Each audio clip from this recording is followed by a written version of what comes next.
How's it going, everybody? This is Alex Caceres, and you're listening to Story of the Fight.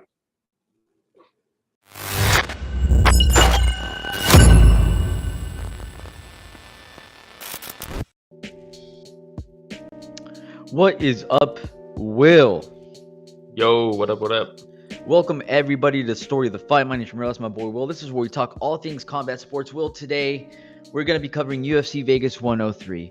We're going to be covering Manel Kape and some possible eye pokes, some sloppy bangers involving a Cuban Missile Crisis, and a debuting heavyweight. We have a lot to cover, Will. But before we get going, just want to remind everybody, like, subscribe, hit that notification bell, goes a long way. And you have other forms to watch, to listen if it's not YouTube, right, Will? Yeah, it's Story of the Fight on everything. Apple Podcasts, Spotify, YouTube Podcasts if you just want to listen. If you want to watch, we got YouTube, we got Twitch, but YouTube's probably the best spot. And then follow us on socials, Instagram, Twitter, TikTok, Reddit. It's just Story of the Fight on everything. Shout out Anonymous. Shout out Genevieve. Thank you for joining. Yes. Let's get into it. Let's get into it. And also, shout out Anonymous saying, in other combat sports news, John Cena is a heel now. Holy smokes. I feel like that was like a recipe used from back in the day. Remember, did you ever watch Hulk Hogan back in the day? I never really watched wrestling, to be honest. Oh, well, Hulk Hogan, he's a darling. Everybody loves him. Then he goes heel with NWO. Everybody starts talking about Hulk Hogan at that point. So this is probably a way just to get the John Cena name back in there. So shout out Anonymous.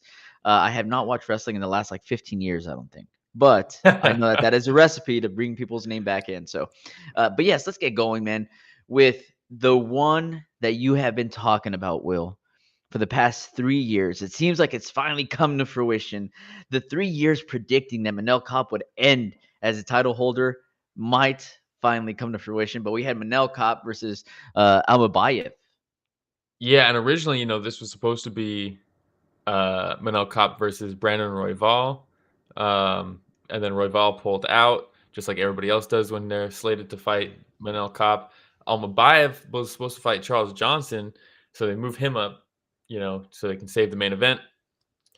So you're like, a win here, does Manel Kape still get a title shot? Because if you beat Royval, it was a title shot, right? They said it was a title eliminator. Is it still? I hope so. Yeah, but, the fight's not without controversy. I think watching the fight, it was going pretty much exactly how I thought it would. I think Manel is so good at creating angles and showing you different angles so that you're just perplexed. He's perplexing, You're up, you're like, oh, you got to just go. If you're fighting Manel Kape, you got to go because don't wait. Don't think about it. You're going to get clocked either way. You're going to get clocked either way, and you're going to get frozen. Put pressure on at least. You have to put pressure on him because if you let him dictate, he's going to do this all night. Look where his foot is in the open stance. He's stepping on the outside so he can line up the left hand. I mean, he really was just kind of picking him apart and just showing him so many looks.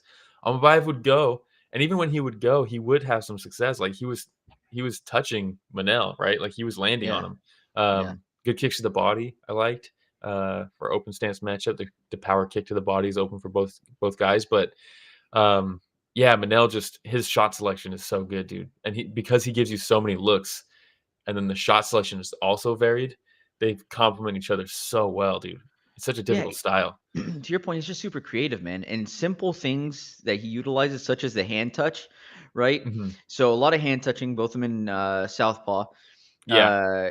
And then as they're doing that, on one of them, he kind of raises his hand up a little bit. Almabayev goes for the hand touch, and then very sneaky Kape slips and lands a double left right off of that. And I'm like, dude, he just, to your point, uses everything in his arsenal, and he uses everything he can to set up his timing. So it's just such a good performance. And I know it wasn't against Royval. I would have loved to see that fight. I would have loved to have seen that fight. Unfortunately, Kape now is fighting somebody that's lower in the rankings. But when that happens and you have somebody that's hey, he's finding somebody lower in the rankings, that's unfortunate. But Ganskel, hey, shout out Ganskel, man. Appreciate you, my guy. Hey, thank you, Ganskel. I was waiting. I didn't want to interrupt you, but damn, dude. No, you're good. Respect, Ganskel. Thank you so much, Ganskel. And by the way, dude, I am so sorry. I take full responsibility for the fact that the mini belt has yet to arrive. But your boy has it right here. It's packaged. It's shipping out first thing tomorrow. Ganskel, my apologies. But the champ coming through. But no, yeah. So you have someone like a cop that's fighting somebody lower in the rankings, and in that case, you're like, oh, that sucks. But when you still have Cop show up the way that he did, and he does what he's supposed to do with the Yes. lower ranked opponent, then he still continues having Yes. that ascension that we've been seeing, right? Yes, and Almabayev, yes, he was a lower opponent than Royval, but it's not like he's some like nobody, right? Like he's on an ascension himself, you know. Like when they booked the Charles Johnson fight, it was like, damn, another skyrocketing prospect for Charles Johnson. Let's see if he shuts the door again. And it's like maybe it's time for Johnson to rise. But so Almabayev is on the come up, and you could tell he's very good. Manel did a good job of defending the takedowns. In a takedowns. row. Like 17 or something like that, dude. 16, 17? 9, 12. Yeah, oh dude. God, He's 17 very good. fights in a row. Yeah, he's very some good. would say that's pretty good. Yeah. Yeah. But Manel, you can see the power difference when every time he was hitting him, he was like knocking him off balance. And then I think maybe we can get into some controversy now. Okay, so hey, there's a couple times, right? The first time kind of punch lands from Cop, it looks like a right hand, and it kind of looked like a finger scraped at the end of the punch, right? And I think the first one, not so big of a deal. No, not so big. Almabayev Which is why Beltran was like, I didn't see anything, dude. And Cop is like, no, let's keep on going. And Almabayev tries to call timeout. Yeah. And they don't. And he cracks him a couple times, right? And you're like, yeah, don't do that. They show the replay. That easy though. I know, like right? You know, like you get rocked and you're like, whoa, guys, calm down, hold on just a second. Let me. It's like Pineapple Express. When they're fighting Danny McBride and he calls time out, so they stop and then they keep going. And then later when James Franco calls time, he doesn't. So funny, dude. But I love that movie. Yeah, I mean, the first one, not a big deal. The fact that it happened again makes the first one look even worse, in my opinion. Yes. In the moment, the first one for me, I was like, whatever, dude, keep fighting. Like, people open hand slap all the time, and there's a chance that the fingers are going to go in on an open hand slap if you whiff, right? So it's not necessarily this. Just don't whiff. That. But the second time makes the first a little bit more egregious. We have a picture. Cap was like reaching for him in the face to like, maybe you could argue he's trying to get back over here, dude. Stop running away from me. I'm pulling you back so I can punch you with my right hand. But what ends up happening, and that's like, I'm a Manel Kape fanboy, obviously, but that's a little bit of a stretch, I think, because it's literally like a cupping hand that grabs him in the face and then drags it like across. And again, Almabayev tries to call time. Beltran's like, no. Like, you're not tricking me this time. Bop, bop. Yeah, dude. Because when you're up against the fence and Manel goes, because the amount of times he's feinting and giving you different looks, and then one shot, and you're like, oh shit, I thought he was gonna fake, and he hit me with the one shot. Then he's back to faking, and you're like, oh my god, I have to bite on all these fakes because every once in a while he'll pop me. But when he does like go, and he'll throw like a 5-6 punch combination, holy shit, dude! It looks like he's in Dragon Ball Z, and you're just like fucking getting worked up against the fence, dude. But it's also so impressive. Almabayev could have done a better job of moving laterally, using his footwork in general. Because to your point, he would wait a lot, and then after that, Cop makes another adjustment and starts coming in with a knee to the body. Yes, it's going to be there. Yeah, and then from the knee to the body, he goes left, right, or knee to the body, backs up, comes back with the straight, and it's like he kept on mixing it up. But let's move, Almabayev. Let's get moving. Austen says Kape's body shots with his knees and hooks were nasty when Asu started covering up. The impact was crazy. Yeah, and then the final sequence, great minds think alike, Austen. Yeah, final sequence, you get Manel. He cracks him, and Almabayev tries to escape. Like you're saying, he's like, I'm gonna move extra laterally and turn and run away. Yeah, don't move that much. Yeah, and Kape is just kind of following him, hitting with some hooks, and then they stop it as Almabayev pivots and turns into a takedown. And I guess I would imagine Mike Beltran is saying, you turn your back and run, that's not intelligently defending yourself. I'm going to call it at that point.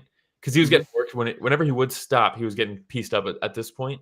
So, Blunderbo says Beltran shows a weird time to stop it. It wasn't likely to end differently because Kape was locked in, but still. I think it's a pretty horrible stoppage. and that's me coming from someone who I'm like, whatever it takes, I poke, whatever it takes, win this fight so I can get you to a title fight. And you know what I mean? Because I want to see Manel be a champ. But obviously I'm joking. Funny. But yeah, that's a bad stoppage. Yeah, and quite honestly, I don't think it's as bad as a stoppage as other people are saying. But I could see both sides of it. At the same time, Almabayev's getting pieced up. That wasn't the first time he turned and ran. That was like the third or fourth time that round. And it's like, hey, if this is what the fight's going to continue to be, where he gets hit hard, he turns and runs, gets hit hard again, turns, tries to intelligently defend himself. So the one before that, he kind of just shelled up, ducked, tried to bob and weave, gets caught again, turns, runs. And it's like, well, if that's going to continue being the sequence, like, I don't know. It's just kind of weird. It is weird, but I think maybe, and we talked about it with the Zalal fight, like it is against the rules, right? To not to be avoiding the fight. I don't necessarily think he's avoiding the fight. If it continues like that, maybe you can argue that. But even then, that should be like a point deduction, not like, I mean, how many times have we seen people run like that in the UFC? We see it not all the time, but it's not like it's rare, and those fights don't get stopped, So like they're also not all judged by Beltran, or not judged, but refed by Beltran. So you're saying the common denominator is the ref, the inconsistency in refs. We all know there's inconsistency in refs, right? We all know there's inconsistencies in refs. But which is bad. Just because that exists doesn't mean that it's bad. We should accept it, No, and I agree 100%. But just trying to play devil's advocate here. Yeah. I could see Beltran's side also. And I get why he did it. He's not necessarily trying to fight anymore. Although the one time that he ran, that it looked like he was trying to fight, was when it got stopped. Exactly. He went for a takedown. That's the weird part. Like, I can understand when he ran, stopped, shelled up, and started getting hit, and he ran again. Like, I could see it at that point. Yeah, but not when he goes for maybe if he falls or something, if he runs and he falls. I don't think running like that. Like Genevieve said, I do think you should get some shit for it, because at that point you could argue that it is like I said, avoiding the fight, which is against the rules, but that's not like I don't know, dude. It's just the precedent has not been set for this to be a fight stoppage is is the only thing that bothers me with it. But ultimately, like Ghost said, I'm fine with it because my boy got a stoppage and now he's hopefully getting a title shot. We'll see, man. We'll see. I mean, what are the other options? If he doesn't get a title shot right away, what are the other options? No, you got it. You're not going to rebook the Royval fight. Don't do that. Right? Can't do that. No. Especially since you won by stoppage. Yeah, exactly. He stopped the guy. I think you got to do Manel. The only other fights that make sense for him would be a title shot or maybe the Royval rematch. Like you rebook it, but I don't think you do that. Yeah. If you're top, you don't want to rebook that one, right? No. We got Moreno's booked. I don't want to see that. No, I don't either. Yeah, you got to do the title shot. I don't want to see that. Yeah, you got to. Pantosha's got Haqparast. Is that official? I don't know if that's official. Let me look it up real quick. Never mind. Forget I said that. Why? Okay, never mind. All right, so let's go back. I think. Oh shit. I need to stop having some of these conversations though. Yeah. Shit. Well, we'll see what happens. We'll see what happens. But I mean, to your point, that's the next fight that would make sense. Yes. Right? Haqparast versus Pantoja. Ghost says, can they bring this to the commission? Good fucking luck. I think that's probably tongue in cheek from Ghost. The commission's. I know I saw someone say was like, well, this fight's definitely going to get overturned once it gets challenged. And you're like, not going to happen, dude. Not going to happen. No. But we do need to figure out what the fuck. The reffing, there was one shining moment for reffing on the card, but most of it was not very good as far as reffing and officiating goes. Yeah, weird. I will say I did like the two-man booth. Anakin, Dominic Cruz. I thought Cruz actually did a very good job. There was a couple times where I was like, fucking chill out, dude. But most of the time I thought Cruz was very good. And I think I still think two-person commentary is It's the way to so go. much better than 3. There was less Yeah. banter, which is fine with me, right? Some friendly Mhm. banter, goofy banter is good, but it gave the ability for Anik to be play-by-play a lot more. Exactly. And then Yeah. Cruz color commentating, I thought he did a phenomenal job. And there I was thought he a did a good point job. where Anik gets extra excited. And he's like, "Oh man, he rocked him right now with that right hand." And he goes, "I'm sorry, Yeah. Dom." And Dom goes, "No, man, like We're I'm watching the just fight. breaking down the fight. We're watching the Yeah. fight."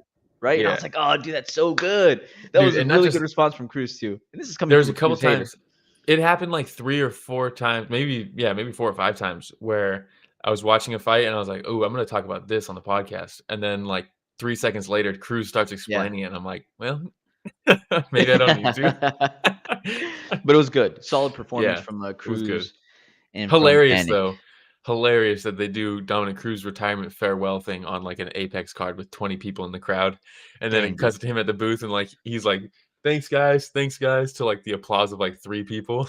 It's like all the cut men that are just in the Yeah. background, just like poor guy. Like, damn, dude. Yeah, give it to him at one of the major UFC cards, an arena full of people. God. But hey, it is what it is. Yeah. Congratulations, Dom Cruz, on your Tom retirement. Cruise. All right, we'll move on to the co-main event, man. And earlier, right, I mentioned the fact that there were some sloppy bangers, one involving Oh a my Cuban God, dude. missile crisis. Holy smokes. Anytime Julian Marquez, I hope they never cut this guy. Like, I really hope they never cut Julian Marquez because he's in some fun fights. We had Cody Brundage versus Julian Marquez, the Cuban missile crisis. Look, Let's talk about this, Will. yeah, when you say you hope they never cut him, this is now his 4th TKO loss in a row. It's okay. His last win was a submission over Sam Alvey. Oh, So smiling Sam. it's been a tough go for old Julian Marquez ever since the Miley Cyrus thing, dude. I think it broke him. But he messed that up. That was also another loss I he took. know. I think it broke him. I think Ah, since then jeez, dude, what are he you messed that doing? up bad, dude. Yeah. But look, this one, when it was slated as the co-main, a lot of people were like, "What the fuck? Why is that the co-main?" And I agree. Look, as much as I enjoyed this fight, probably shouldn't have been the co-main event, on a card. But Cody Brundage comes out and just starts a wing in the overhand right, and then Julian Marquez is there for it. And normally Cody Brundage does not fight like this. And they talked about it on the broadcast. They're like, dude, Takedowns. if he fought like this, maybe he'd have a little bit more success in the recent failures, right? Yeah. And I don't want that to come across the wrong way. It's just, sometimes that's the nature of things. You lose a fight, there's things that could have been done a bit differently, right? But man, the right hand was landing early, but then Marquez cracks Brundage, backs him up against the fence, knocks his mouthpiece out, and then just goes to work. And Brundage is just back up against the fence, and he's getting cracked. And I was like, oh, God. Anytime someone's mouthpiece knocks... Look, I love head stomps. I love soccer kicks. But, dude, when someone loses their You mouth draw the guard... line. You draw the line. I don't draw the line, but it's different. For me, No I don't know. mouthpiece? Draw 'Cause that line right now. I've chipped my teeth before, not having a mouth guard in, and it feels horrible, dude. And like it breaks, it hurts. There's like grit in your mouth now from the broken pieces. It sucks. So like all I can think about is that, like in Yeah. those moments, And Brundage just fucking doesn't bite down on the mouthpiece, just fucking clenches his jaw and starts trading back, and he cracks Marquez, and you're like, oh shit. Then he grabs him he cracks him and knocks his mouthpiece out. And you're like, oh shit, they both don't have mouth guards now. And then he fucking grabs him and knees him. Look at Mark Smith in the background in this I picture know. too. Tongue sticking out. He's like, ooh. He's like, ooh, my teeth are fine. Theirs aren't. Yeah, he cracks him with this uppercut and then knocks his mouthpiece out. So both of them don't have mouth guards. Then he knees him in the head. And it wobbles him, and Mark Smith's like, now's the time. Well, he's got him hurt. I'll step in now after he lands a big shot that might be fight ending, and I'll stop it there. And so he gets the mouthpiece back in, and immediately they start trading again. But this time Brundage just has his number. He cracks him with like 3 or 4 punches. I think actually, let's see it because the UFC Yeah, he should become a mouthpiece gate. Yeah, John Anik, dude. Mouthpiece gate. Dude. He just yells it out Yeah, of nowhere. when he's like, did they just give the other person the wrong mouthpiece? I Yeah. think they're both wearing the wrong mouthpiece. Like, And John just Cruz is like, super no. into it. But look at this Hilarious. sequence, dude. Ooh, Big right hand. That's what finishes the fight, basically. At this point, Marquez is just hanging on, and Brundage does a good job of just controlling and just keeps punching, and eventually Mark Smith has to stop it. Yeah. But the big right hand to start this, the knockdown is the big one. But yeah, we talked about it. Every card needs a sloppy banger, and this was it. we had a And couple that's sloppy why bangers, but this one was extra that's why I'm sloppy. saying you have to keep Julian Marquez in there because yes, every fight needs a sloppy banger, and it's a guaranteed sloppy banger when you have Julian Yeah, Marquez in there. it's You know what I true. mean? Let the fun It is continue. true. Let the fun continue. All right. Yeah, No, but but that was also it. really cool to see Cody Brundage, the post-fight interview. I thought Anik doing the post-fight interviews actually did a very good job. He asked some cool questions. It wasn't just, how does it feel? He asked some cool questions. He had to corral Hyder Amil as Hyder Amil was trying to like escape the interview the whole time. I thought he did a good job, and it was cool to see Cody Brundage get the win here, and you could see how much it meant to him. And that was Yes. cool to see. Because Yes. when it means that much to somebody, then it makes sense that when they had no mouthpiece and their backs against the fence and they're getting beaten down, that they start swinging back and then turn the tide. It makes sense that he's able to do that when it clearly means that much to him, and that is Yeah. cool to see. That's like what the It's one of sport's the all things that about. makes this the sport the best sport in the world. You know what I mean? 100%. Absolutely. All right. So shout out Cody Brundage. That Shout was out sick. Cody Brundage. Yes, we should try to get him on the pod. You know We what? I'll should, reach out dude. today. I'll reach out. Yeah, we should. I'll have That my was sick people as reach fuck out to his people. By that Yeah. I mean I will message him. on Instagram. All right. Shout out Cody Brundage though. Just an awesome display, man, of just digging down Swang deep, and you know. bang, dude. Absolutely. All right. Swang and bang. We'll move on to the Gastelum 2.0 and Nasrat Haqparast versus Esteban Ribovics. Yeah, what Gastelum should have been. I like both these guys so much. Ghost earlier asked, what fight in this card would you replace with Cody Brundage in the co-main? Maybe the Charles Johnson fight. I think either Charles Johnson, who's a ranked fighter opening the card, which is crazy, or this fight. I thought this fight, when they announced this, I was like, that is a fucking banger. No way this fight disappoints. And it was so good right away. Right Yeah. away, it was good. Yeah. And man, that left hand from Haqparast could not miss in that first round. That was No, crazy, dude. dude. His boxing was solid, right? Yeah. And I think that because in the third round you saw Ribovics come up with an insane amount of pressure in the third round. I think he Yes. knew like, hey, I got to make something happen here. So props to him for actually And coming he's out a with that volume urgency. guy. Yes. He's a volume guy. And while Haqparast was landing those shots in the first, Ribovics was trying to counter a lot of those. I think he might have been a little surprised by the speed of Haqparast, maybe not expecting him to be as quick as he was. Explosive, dude. And then that in a combination with Ribovics like seriously headhunting. Like when they were almost done through the second round, they were talking about like he had only thrown 4 body shots the entire time, everything else to the head. So when you're so one-dimensional, how much easier are you making it for your opponent, right? Exactly. And on the flip side, great picture and the timing, Rich. That front kick to the body from Haqparast, right to the liver, was so good, dude. And he kept going back to it. And especially early in the fight, he kind of ditched it later on. But early in the fight, that pays dividends, especially if you're fighting someone who is a volume striker who won't slow down. You want to slow him down. Did it work? No. But he kept going. But it's a really good game plan, and it makes sense because he's with Firas Zahabi, and Firas, despite results sometimes, he still clearly understands the game and can game plan better than most. And Haqparast followed it to a T, I would imagine. The left hand was money. The front kick up the middle like that was fucking beautiful.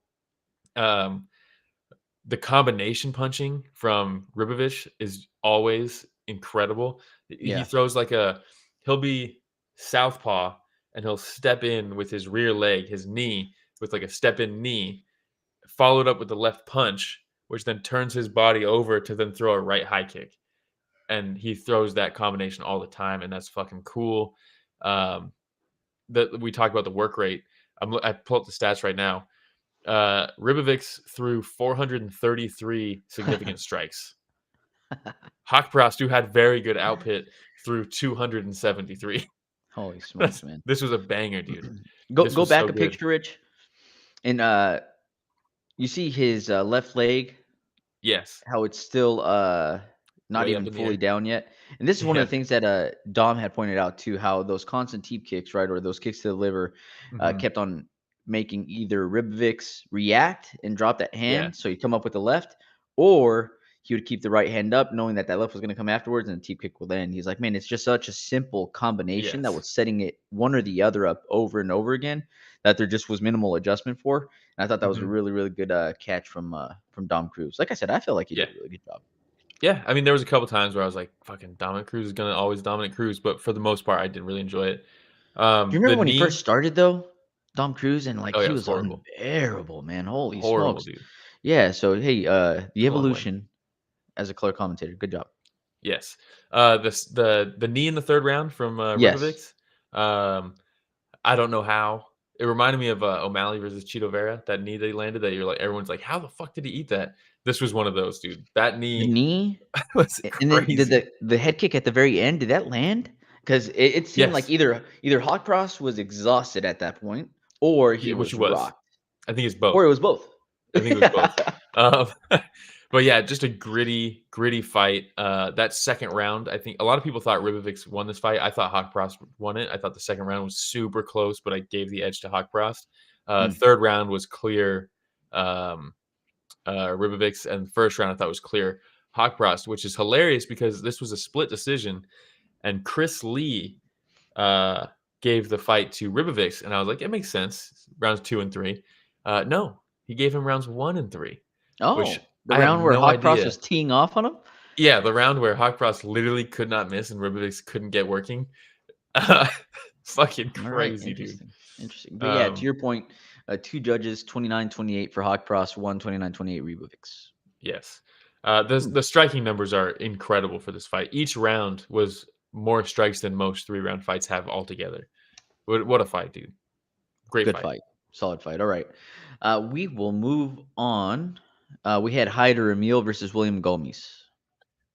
Another one. You know, another one. And real quick, Austen says if this was one fight, their scoring probably would have given it to Ribovics. No, I think so. I think if you judge that fight as a whole, you probably give it to Ribovics. Mm. But yeah, and this fight, Hyder Amil, shout out Hyder Amil. He's a local boy, Bay Area, with Gilbert Melendez and the boys. Rat Pack. Scrap Pack. And Gomis is so clean and creative with his striking, but he hasn't been able to quite put it together. He's one of those guys that will kind of fight at a slow pace if he freezes people with his like varied attacks, and he'll just Yeah. coast like that. So this was a great matchup because Hyder Mill's the opposite, Yep. and Pressure, it pressure, forces pressure. and it forces Gomis to throw, and you can see when he throws, he's very fun and he's creative. He's the high kicks he was landing off his back foot was fantastic, and I thought Hyder did a great job of crowding the kicker. But I don't know what Hyder Mill's made of, dude. This dude, especially that first round, was getting teed up, and he just kept walking forward. Yeah. It Good was display of fucking the awesome. jab. Good display of the footwork from Gomis in that first round. But dude, Yeah. from there on, I think it was just all the momentum getting shifted Hmm. to Hyder Amil just because of that constant pressure, right? Dude. And when that footwork starts getting cut off and you find yourself up Yes. against the cage a lot more, now that's when you're like, okay, like now you have to rely on that striking those counters a lot more. Yes. But with that constant pressure, man, I thought it was a good performance from Hyder Amil. Dude, I thought it was phenomenal. And we talked about cage cutting a lot recently. Um, Gomis was looking to circle, reset, and fire off a kick. And Yep. Hyder kept cutting him off, eating shots to do it. But the shot selection that he was using when he would square up with him and cut him off was perfect. Punches to the body are perfect because if someone's trying to be elusive and skirt on the outside, the body's going to be a lot easier to hit. He's throwing hooks. He's throwing kicks, like round kicks. It was just sometimes Gomis would escape, but not without eating something, at least getting Yeah. touched. And Yep. Hyder just kept coming forward, dude. This guy, it was so impressive because, I mean, fucking hell, dude. The first round, they both landed 18 and 19 strikes. And after that, it's 45, 48, 52. Like just the ramp up of just nonstop aggression from Hyder was so impressive because it's not like he wasn't eating shots, dude. Blunderbob has a very good question, Will. Yes. Says, was Amil the one that they announced as fighting out of San Francisco by way of San Rafael like it's another part of the world? Yeah, dude. Like right next to it, dude. Yeah, they did. I thought that was weird so too, classic. especially because he's like, yeah, not even he's from the Philippines, right? But yeah, crazy. And then he saw, and I thought maybe he looked a little plotting more than usual. And then he said he took this fight with a torn meniscus, and I was like, well, that makes sense then. But it was hilarious. The post fight interview, the whole time he's like slowly backing away, and John Anik's like, no, come here, and then he keeps backing away, and he's like, John Anik's following him all the way up until the fence, and by the time the interview's over, his back is up against the fence, and fucking Anik's like holding the mic up against the fence too, like he does not want to be there Anik's anymore. like, you're not the only one that knows how to cut off the cage, my man. Let me Yeah, show exactly. you. It's so good, dude. Anik, fantastic job. All right. Anything else on that fight? No, but it was a very good fight. If anybody missed that, what a fight. All right. It's so good. Yeah, we had quite a few fights that went the distance, but that were still very good and entertaining. We also had a couple of other fights that didn't go the distance, right? So we had Sam Patterson versus Danny Barlow. Yeah, so dude. funny in the beginning of this fight. Dom is like, Barlow's showing that he's willing to eat a shot to throw 2 or 3 of his own. And you can't always eat shots like that, No, and this was one of the fights that I had issues with Dominic because look, I think the UFC wanted Danny Barlow to win this fight. He's undefeated. He's like one of their like, we got him. We're gonna show this guy the way, and the commentary was glazing him a little bit, and they were literally just not even saying or talking about every shot that Patterson was landing. Patterson would land a great shot, and they'd be like, "Look at the pressure from Barlow," and you're like, "He just got clipped, dude." Like, yes, and Barlow was pressuring a lot, and he was landing in his own right. He was landing that left hand pretty well. There was a couple times where it was like, "Oh shit, Patterson needs to move," but he was catching him coming in. Yeah. And that's ultimately what hurt him. He caught him coming in, and then as Barlow was taking with the first time Barlow took a step back, Patterson was right on him and stayed on him and just kept landing shots.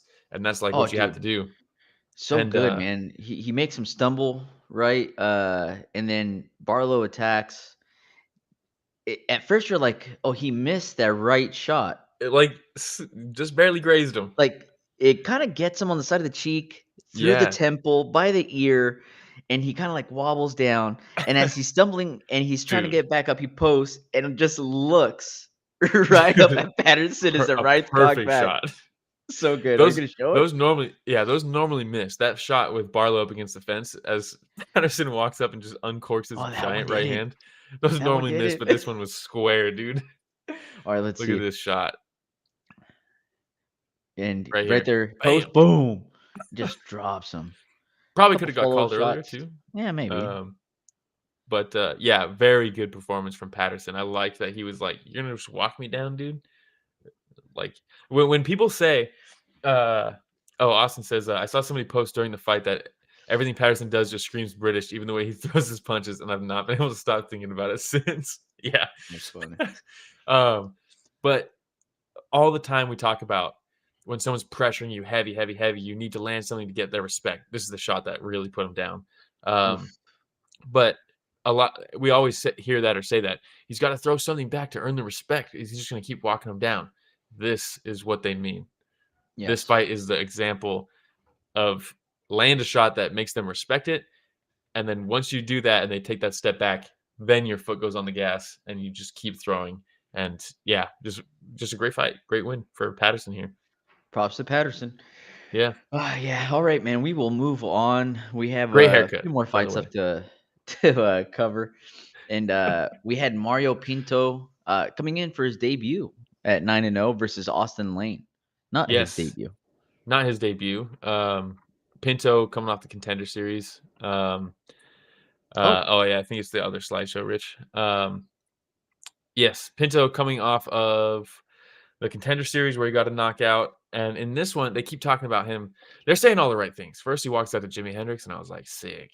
And then they're like, yeah, he's a big fan of Fedor. And I was like, oh, okay. he got my attention. But the whole first round is just Austen Lane kind of walking him down, peppering with stuff. They keep talking about the patience of Pinto, the patience of Pinto. It's like, well, meanwhile, he is losing that first round. Which patience is good. He got rocked. He got rocked a couple times. He got dropped. Couldn't see what dropped him because the camera angle was directly behind them. But yeah, Austen Lane cracked him. And I think in the corner, they told Austen Lane, hey, when you went for it, you hurt him. You can get this guy out of here because disregard the first round. Mostly boring outside of that knockdown. Second round, banger. Sloppy banger, heavyweight swinging and banging at the apex, small cage. At the same time, Pinto's corner was like, dude, get after it. Open up. Yes. Let your hands go. You're waiting too much. You're getting caught. But yeah, they were frustrated. Yes. And the second round starts and Austen Lane opens up and he's got Pinto on his back foot and he's just throwing punches like a juggernaut because he's huge and he's cracking him. And then it's like 45 seconds of them just swanging at each other. And you're like, this is sick. This is what I want out of heavyweights. And then Austen Lane resets and he's like, okay, let me go back to what I know works. And he's like, I'll stick on the outside and start picking my shots. And you're like, no, dude, this is how you always get knocked out. You need to go, dude. And I mean that with no disrespect to Austen Lane, but when he was moving forward, it was working. And then it seemed like a light bulb went off in his head in that exchange. And he was like, okay, yeah, don't get crazy. It's heavyweight. People hit hard. It's time to reset and make this a real fight, a methodical fight. And then no, dude. When you were going forward, it was working. And you could see the switch flip and him start going back to his little feint and popping the jab. And then Pinto's like, great, throw that lazy jab one more time, see what happens. And he cracks him with the left hook right overhand and just flatlines him. He was out. Head bounces on that, right? And then great job. That thing happened where you can you could see the top lip like fluttering. Yeah, fluttering because of the awkward body breathing, the body trying to like survive. And yeah, absolutely Mark Smith saved another year off this guy's life. Oh yeah. Look at this shot. What a picture, dude. I know, with Mark Smith. Mark Smith literally got in the way of this. No. Look at his face. Yeah, and he did it. Stop. Do not kill this man. But it knockouts like that and the Basharat one from last week, it always reminds me of that Chevello call where he's like, Bibiano is astral traveling. He's like on the ground, just like gone. It's like, man. Such a good call. Yeah, but to Ghost's point, what do you think of cornering not being specific enough? It's always hard for me to say because I don't fucking fight or corner people. But we talked about it. There's the fine line between, well, that corner knows their fighter and they know what they need to hear. But I don't know. It's tough to call from the outside, like maybe they have a fighter that does get overwhelmed by too much detail, right? And you don't want to give too much detail because they can't hear it. They're not going to hear it in the corner. They're just going to be like, I don't know what the fuck you're talking about. Some fighters you can do that with, right? So I think it's just.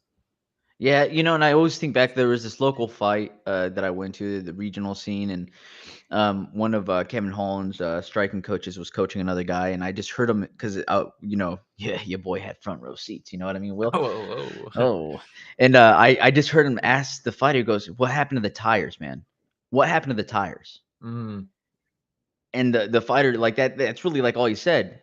And he comes out and he's just starts kicking to the midsection and teep kicking, and he ended up winning the fight.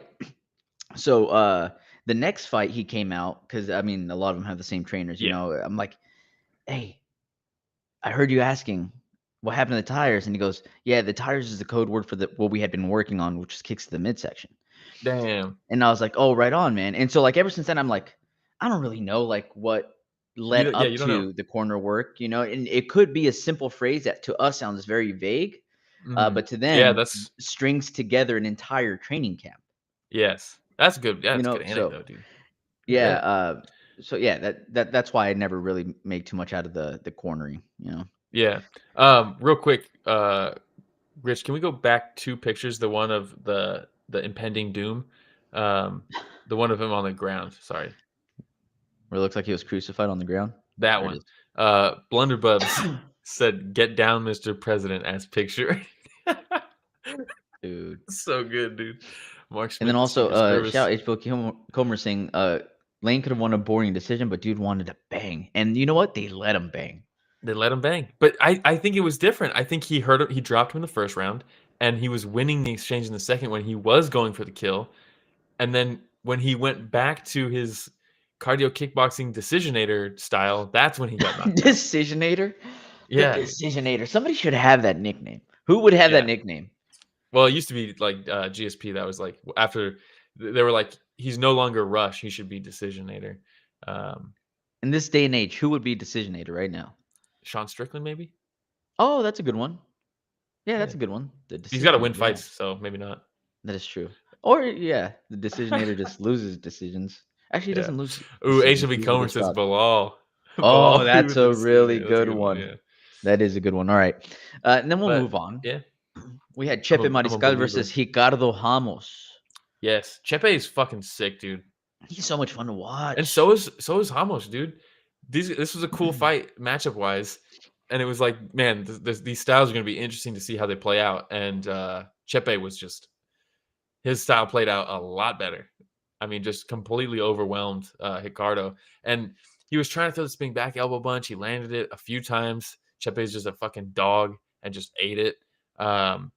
And you know, I thought Cruz did a decent job in the commentary for this one because he's calling out how it really does seem like Ramos is looking for that highlight reel move, and in the meantime, he's getting beat up. You know, Yeah. And Chepe just foot on the gas, like Austen says, 100%. Oh, he's saying Marab for the decisionator. I was going to say, oh yes, weaponized cardio because this was Chepe's weaponized cardio, dude. He kept coming.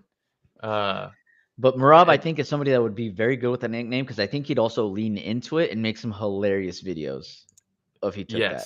I mean, yeah, he's fucking hilarious. So funny. Dude.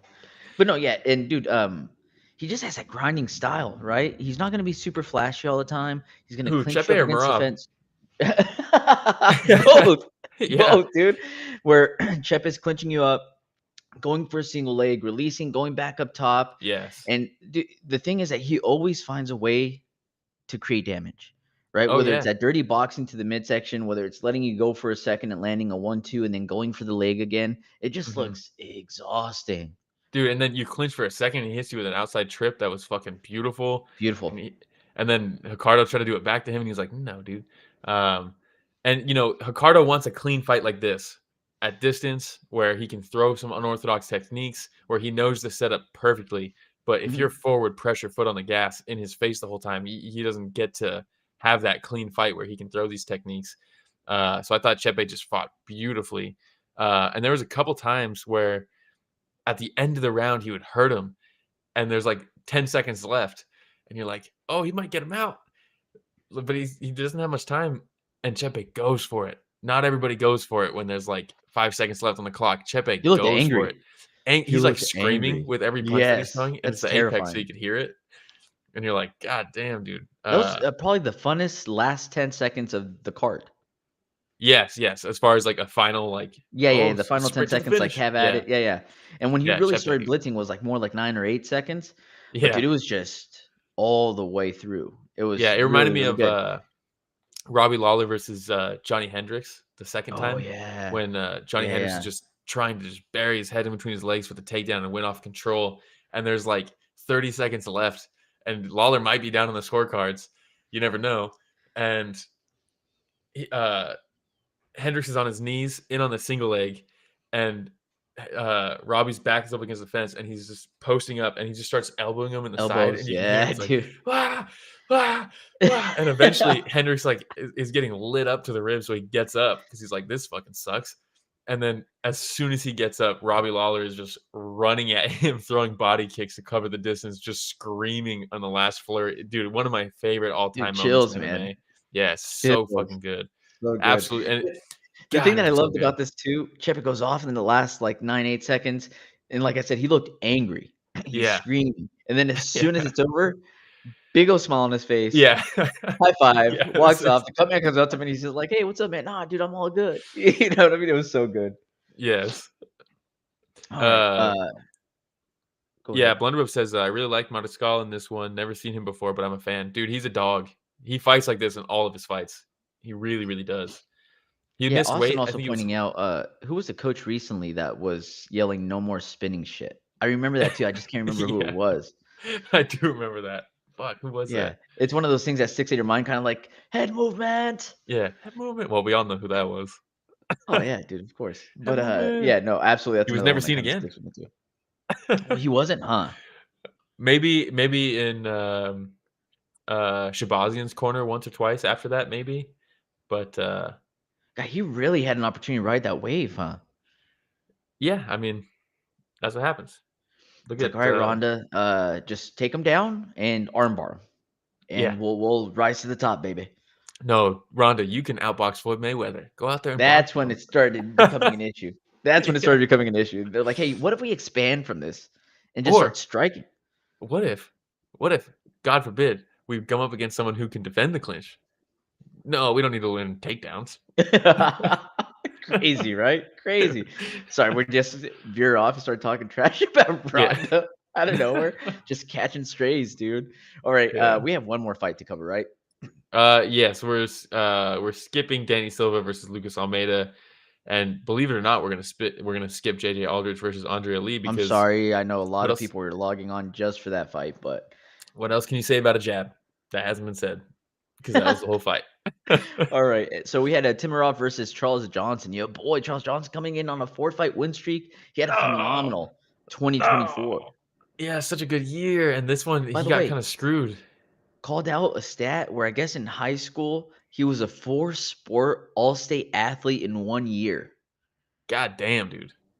What kind of fucking freakish athlete Yeah, all dude. state in 4 different sports That's in the crazy. same year? Yeah, that's nuts, dude. That's actually Must have not insane. been that good if he didn't go pro in any of them, though. You know what I mean? Yeah. So, Well, he went pro in one of them. true, true. Meanwhile, all-star athlete, while he's also other people are catching those hands probably that same year, dude. No, Very true. but he was supposed to fight Almabayev, and that fight didn't happen. So Almabayev, obviously, he got. Was he supposed to fight Almabayev? They like booked that, right? Almabayev was supposed to fight Urseg, I think, but I think even before that, it was supposed to be Johnson versus Let me Almabayev. see. I don't I'm remember, checking but right now. either way, this was like kind of another like weird last minute replacement for Charles Johnson, and Temirov is dangerous, dude. Temirov is dangerous. I think it was one of those things where like it wasn't official yet where he was supposed to fight Almabayev, and then yeah, it didn't happen. But Charles Johnson, dude, he's so good, but he's a little bit of a slow starter. And I thought maybe this will work in this fight because Temirov is such a fast starter and he never leaves the first round. So like maybe that's the move. Fight, maybe slow down a little bit in that first round, let him go crazy, and then we can pick up the pace. Hey, shout out Sam says, "What's up, fellas? Thanks for the content. Y'all haven't missed analyzing a fight night or pay-per-view in a long time. #respect." Hey, thank you. I try to do it every week. Oh, Even celebratory horn. Yeah. Even when it's not big fights, we got to cover it. Blunderbuff says they didn't have to come for the haircut in the commentary. It's the skull, dude. You got to respect it. I was going to text. Look, Ramiro wasn't going to join me today up until this morning. He was like, actually, I can. If it didn't happen, I was going to call you and say, hey, I need you to fucking out of go full in on the skullet. Go full in on the shave your head sometimes. So I was like, do the skullet. You could shave it off after the episode, but how funny would it be if we had the skullet reveal? Yeah, dude, I've actually thought about that because your boy doesn't take himself too seriously, dude. I don't mind making fun of myself. I don't mind cracking jokes about myself. But then your boy also just got promoted to work.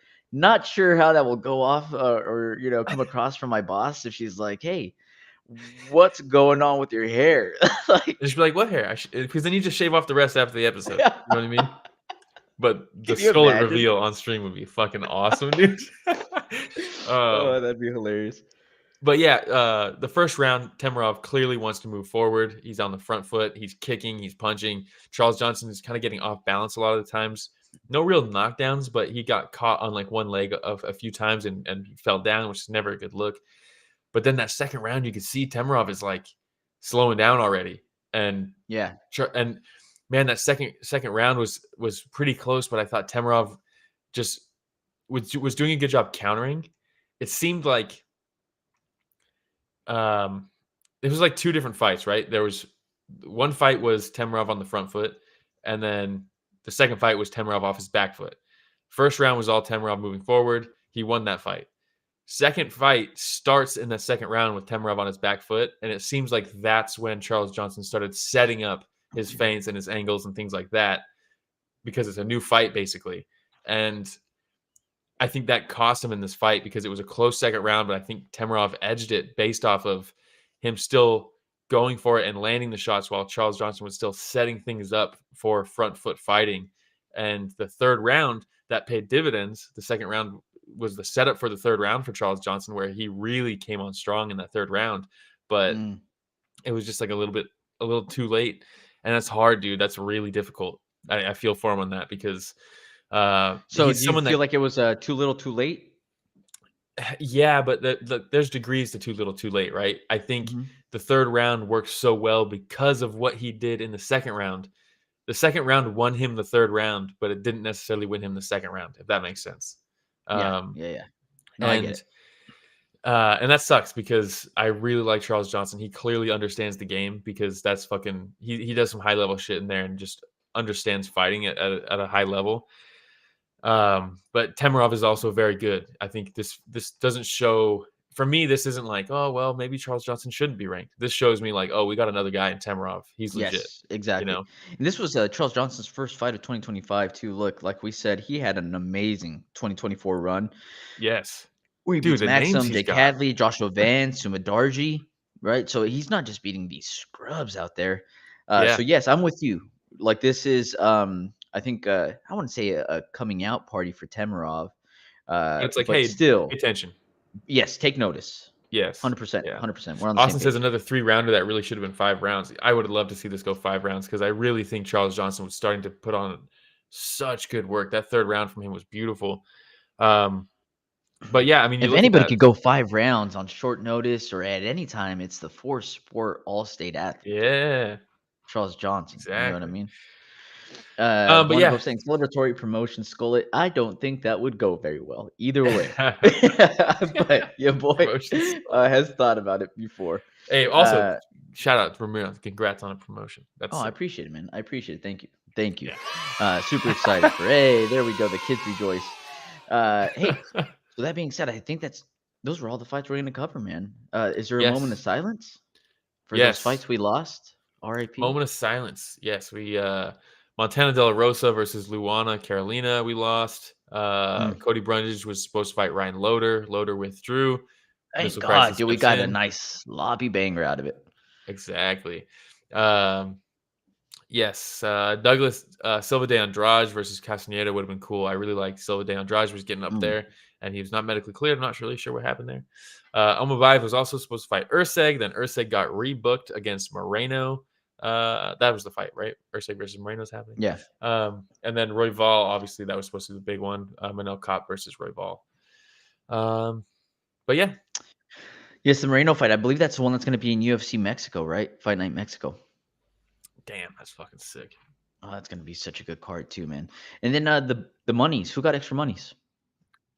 Yes, bonuses. Manel Kape got one for his eye raking. And for his adorable daughter, by the way, one of my favorite moments of the night, too. So funny, dude. Look, dude. I called Katie over and I was like, wait, come back here. I'm rewinding. You got to watch this. Yeah, dude. I eat that shit up, dude. Whenever fighters bring their kids in and it becomes a family moment and she, he's best or whatever it is that she said. I was like, first, it's like a little like thing where he's like, "Get her in." Like, I don't care about security. Get her in. Like, she's my motivation. Get her in here. And there's like also, a weird security, little. Get out, dude. Come on, she's like 2 years old. You could stop. Some unknown UFC champions all you want, but don't stop his daughter, dude. No, dude. But he's like, he grabs me, he's holding me, he's like, "Daddy won." And then they put the mic up to her and she's like, "Hi." And then they keep it up to her and she's like, "Did you win?" So cute, so dude. funny, dude. So cute. I love it. Awesome. Who else got some money? Mario Pinto got one. Thank you. Upgrades on the pictures for whoever runs the UFC page, right? Yeah, it does look like they censored Mark Smith out of this. They're like, well, we don't want him in this. Poor Mark Smith. Yeah. And then fight of the night, was Haqparast versus Ribovics. There was this was a card that had a couple fight of the night. I thought this one and the Hyder Amil versus Gomis could have been fight of the night as well. But I'm not mad at it. I'm not mad at it, not at all. Yeah. But Yeah. I hope Hyder got and Gomis also got a little kick. I thought Patterson also should have got something. The way they were disrespecting him going into that fight, and then he fucking puts his lights out. Sorry for the disrespect money. Yeah, exactly. We were unfamiliar with the game. Man. What do we have coming up next? Yes, next week we've got one fight night 29. Alicia Helen Rodriguez. Yeah, she's back versus Marie. That's a new fight. They just booked it because Sheer Cohen pulled out. But they kept Rodriguez on. We got Rambo Lek. We got my boy Bataru is back. Bataru's back, dude. He's just nonstop, huh? All the time against Jeremy. That's a sick fight. Solin U is back against Dmitry Kovtun. That's a sick one. Dmitry, shout out that dude. He's one of the Sitson Penang boys. Muhammad Yunus Raba, fucking his back. Yeah, it's a pretty good card. The big one, the one to look out for in this one is Yuya Pui versus Martina Krashinska. That fight is, that's going to be a banger. That's going to be crazy. Is it going to be better than JJ Aldrich versus KGB Lee? Much better. Okay. So, yeah, we got that. And then we also have UFC 313 the day after on Saturday. Let's see. Are you going to skip over Cage Warriors? How dare you? Yeah, we got Poatan versus Ankalaev. Might be the end of Poatan's run. Ooh. Stop it. Gaethje, Fiziev steps in for Dan Hooker. He's fighting Justin Gaethje in the rematch. That's a banger. Yep. Lemos versus Lucinda, actually a decent fight as well. Bobby Green versus Mauricio Rufy, that's a fucking great fight, dude. Rufy versus Bobby Green or King Green. Jalen Turner versus Bahamondes is fucking. That's a good one too, man. Both of them long, lanky. Yeah, Petrosian versus Bruno Fajeda is also very good. My boy Alex Morono's back. Yeah, we got some good. Oh, Josh Van versus Ray Saruya. Oh my God, Curtis Blades is back. Blades, way down there. It's a very good weekend. Good weekend. Way down there. Yeah. Okay. This is interesting. All right. Well, hey, shout out to everybody that joined us. Blunderbub, Austen, HLB Comer, Sam H joined us as well. We had Ghost joining us also. Evie, of course, one of the realest out there. Appreciate it so much. Did I miss anybody? Ganskow? Ganskow, thanks again for the $10 thrown our way. Really appreciate it. Ganskow means a lot. And look, Anonymous as well, talking about John Cena to start off the day. Can't forget about that. But we appreciate whenever anybody joins us live. Makes it really fun. Reminder, like, subscribe, hit the notification bell. If you want to get fight recaps, if you want to go on here and talk sloppy bangers, maybe some fight companions sometimes, short clips, fighter interviews, we try to do as much as we can. If you like that type of stuff, like, subscribe, hit the notification bell. If you don't like watching on YouTube, you got other ways of listening, right? Yeah, Apple Podcasts, Spotify, YouTube Podcasts. If you just want to listen, we highly suggest the video so we can look at knockouts, we can see the pictures, get a little bit more context. We got fight companions coming up, so check out the YouTube for that, for the live streams. And then, on socials, it's just Instagram, Twitter, TikTok, Reddit, Story of the Fight. Special shout out to our boy Landry Ward, who's got a fight locked in now, right, with the LFA. Special shout out to the boy Kai Wu, who may or may not have a fight coming up. Ooh, nice hook there. And then also your boy Jesse Strader, friend of the podcast as well, still doing this thing over in LA. We have merch, right? We still have merch. Yes, storythefight.com. We never talk about it, dude. We suck. Yeah, I'm wearing it. Storythefight.com. That's a Street Fighter edition one. Holy smoke, we need to do a better job at promoting. But no, thank you, everybody. It really means a lot. And also, special shout out to our boy in the background, Richard Bustos, holding it down, our producer. And thank you to everybody for joining us for another week. Story of the Fight.